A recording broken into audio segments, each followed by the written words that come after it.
الحمدللہ والصلاۃ والسلام علی رسول اللہ اما بعد اعوذ باللہ من الشیطان الرجیم۔ میرے عزیز بھائیوں اور بہنوں، آج کا ہمارا موضوع ہے توحید۔ اسلام کی بنیاد توحید پر ہے، اور توحید کا مطلب ہے اللہ کو ہر اعتبار سے ایک ماننا۔ یہ وہ عقیدہ ہے جو انبیاء علیہم السلام کا پہلا پیغام تھا، اور یہی وہ عقیدہ ہے کہ جس کے اوپر ایمان کے بغیر کوئی بھی عبادت قابل قبول نہیں۔ اللہ تعالیٰ نے قرآن پاک کے اندر فرمایا وَإِلَٰهُكُمْ إِلَٰهٌ وَاحِدٌ لَا إِلَٰهَ إِلَّا هُوَ الرَّحْمَٰنُ الرَّحِيمُ، اور تمہارا معبود ایک ہی معبود ہے، اس کے علاوہ کوئی معبود نہیں، وہی رحمان اور رحیم ہے۔ توحید کو سمجھنے کے لیے علماء نے 3 حصوں میں بیان کیا ہے۔ نمبر 1، توحید ربوبیت، یعنی کہ اس بات پر ایمان رکھنا کہ پیدا کرنے والا، رزق دینے والا، زندگی اور موت دینے والا صرف ایک اللہ ہے۔ جیسے قرآن میں ہے اللہ خالق کل شیء، اللہ ہی ہر چیز کا خالق ہے۔ اس کا مطلب یہ ہے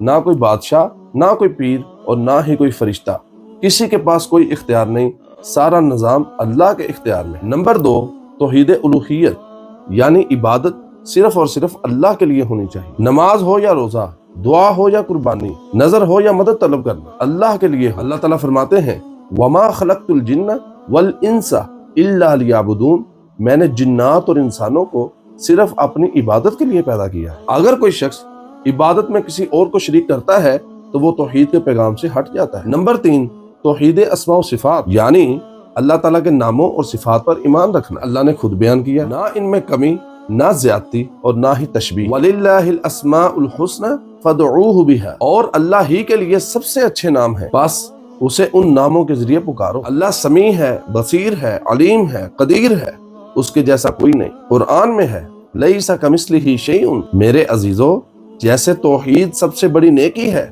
ویسے ہی شرک سب سے بڑا گناہ ہے۔ ان اللہ لا یغفر ان یشرک بہ، اللہ اس بات کو ہرگز نہیں بخشے گا کہ اس کے ساتھ کسی کو شریک کیا جائے۔ شرک یہ ہے کہ اللہ تعالیٰ کے ساتھ کسی اور کو عبادت، دعا یا اختیار میں شریک کر لیا جائے۔ یہ وہ گناہ ہے کہ اگر انسان توبہ کے بغیر مر جائے تو وہ معاف نہیں کیا جائے گا۔ توحید انسان کو ہر خوف سے آزاد کر دیتی، انسان کو اللہ پر مکمل بھروسہ سکھاتی، انسان کے دل میں سکون اور اطمینان پیدا کرتی، اسے گناہوں اور باطل عقائد سے محفوظ رکھتی۔ جب بندہ یقین کر لیتا ہے کہ سب کچھ اللہ کے ہاتھ میں، تو پھر وہ نہ کسی پیر سے ڈرتا ہے، نہ جادوگر سے، اور نہ ہی مخلوق سے، اللہ پر توکل کرتا ہے۔ میرے بھائیوں اور بہنوں، آئیے ہم سب سچی توحید کو سمجھیں اور اپنی زندگی کو اس کے مطابق گزاریں۔ اپنی عبادتیں، دعائیں، امیدیں اور خوف صرف اللہ کے لیے مخصوص کر دیں۔ یہی کامیابی کا راستہ ہے اور یہی جنت کا دروازہ ہے۔ نبی صلی اللہ علیہ وسلم نے ارشاد فرمایا